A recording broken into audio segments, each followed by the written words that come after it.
bring up my first guest of the show. He's a friend of the locker room. We've had him on before. It's always great to talk to Adam Telefaro. What's up, Adam? What's going on, my friend? How are you? Good, man. It's always good to talk to you, Adam, especially around this time of year when football is in full gear. And I like to talk a little, just talk a little Penn State football. Now, there was a show on Comcast that got me thinking about you. It was really cool. Did you see it with Coach Franklin? Every year, Penn State unrivaled. That's it, unrivaled. That's what it was. That was really good, man. I was captivated by that. You know what? A lot of people rip the coach, some of these college coaches, and of course Franklin's been under some heat lately. But Adam, man, that was good. You can see that the parents really they like him. You know what I mean? They really believe in him. Yeah. Yeah, I think, Coach Franklin, I apologize for the background noise. I'm going to ride in a parade today, so we got all the fans lining up here. But Coach Franklin's a great guy. I say, ironically, when he got hired by Penn State, I was on the board of trustees at the time.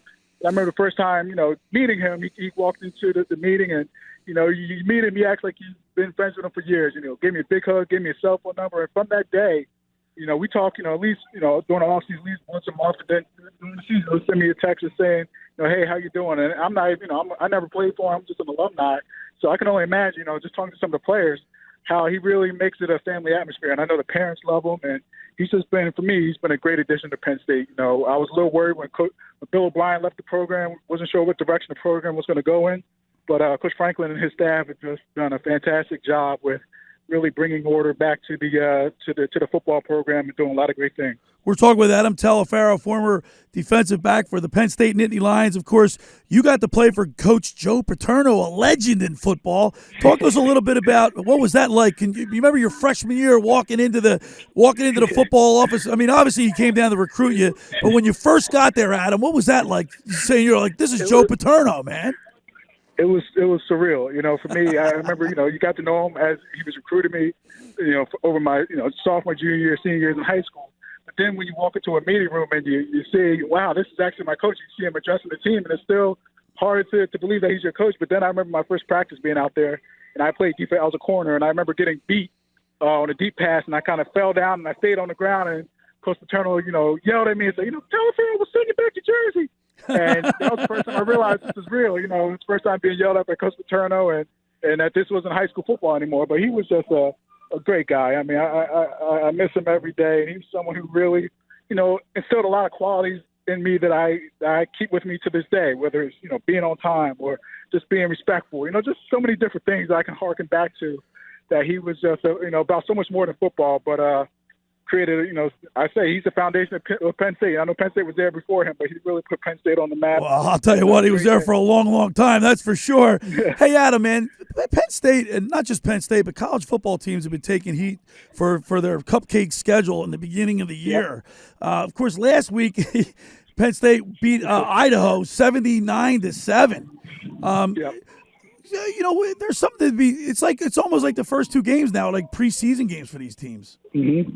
Yep, and I couldn't agree with you more. I know, these schedules are made years and years in advance, but I think even speaking from a player perspective, players, I mean, they want to play the best competition too. So exactly. I think, there's going to be something, I don't want to speak for Penn State or anyone else, but I think at some point there's going to be some changes made there because, to your point, is a lot of these schools take these big paydays and get beat up on, and it doesn't really help the teams get better. I don't think Penn State got much better out of that. They got to see, some of the players, the talent that they have, but they weren't, really challenged at all. So I hope at some point we can get to playing, real, I don't have to disparage any teams, but, stronger opponents at the beginning of the year because it's just, I don't think it's fun for anyone to watch that type of stuff. Now, you said are you at the game today? I'm not. I'm involved in public service here in South Jersey, so we got a September Fest parade here in Pennsville, New Jersey. So we're all lining up. I'm going to hop on a fire truck and ride in a parade. Of course, Adam, everybody remembers you for obviously, I'll never forget that fateful Saturday at Ohio State. You suffered a pretty serious neck injury, and your recovery was national news. I mean, I don't want to go back rehash, what your feelings were. We talked about that in prior shows, but you were lucky that you were. Lucky in the sense that you were in Ohio State, where they had a great medical department there. Oh yeah, I'm just thankful for it'll be 19 years this year, and I tell people without Dr. Wayne Sebastianelli, who's still a head orthopedic guy at Penn State, without his expertise, without the Ohio State staff, my outcome would have been a lot different. So I just, it's been 19 years to have that same support from Wow. Penn State University, and for people to remember the injury, and even the Penn State folks, not to let the cat out the bag, but even, next year with the 20th anniversary, I know Penn State plans on doing some things with around the Ohio State game next year involving my injury. So that'll be a really neat opportunity to kind of come back and let people know that 20 years later I'm doing okay and everything's going well. So Adam, everything is going well for you. I mean, you're physically 100%. You're doing great. Yeah, I can't complain. From a physical perspective, I've gotten back everything I'm going to get back. I still have a slight limp. My right side is still a little bit weaker, but I can do everything that normal. I work out every day. Try to chase my kids to, my son. I can't run anymore, so my son, who's 4, knows he's already faster than me.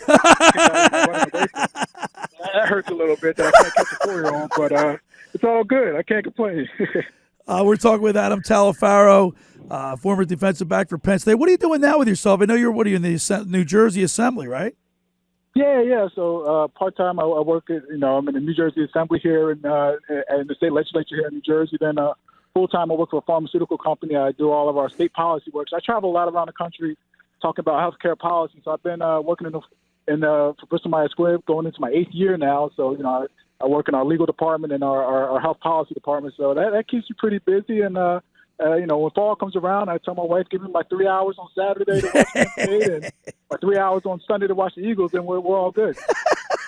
And you and I have mutual friends. Of course, Louis Capelli, the director of freeholders in Camden County, is a very good friend of mine. We grew up from kindergarten together. And then, of course, Frank DiGiacomo, who you keep in contact with. two great guys. We both run in good circles, and Frank DiGiacomo. Only flaw that he has is he's a Notre Dame fan. Every time I see him on the beach at 24th Street in Ocean City, we sit on the beach. We hang out down there. We happen to sit at the same beach too. And every time I walk onto the beach, I sing the Notre Dame fight song. Now I don't have any affiliation to any specific school. I mean, I graduated from Rutgers at Camden, so I don't have a big major football team. So I like all of college football. But I sing the fight song for him. He gets a kick out of that. I always joke that Frank and my brother-in-law's an avid Notre Dame fan, and I always say my favorite team outside of Penn State is whoever's playing Notre Dame that week. So. We have a fun time with it. Hey, how about this kid up in Penn State, Jason Owe? He's a big dude. He runs a 4.33 40-yard dash. Can you imagine? How big is he? Funny, he's huge. I was up there over the summer doing summer workouts and just got to watch a couple of the workouts. And he's it looks like he was genetically made in a laboratory somewhere.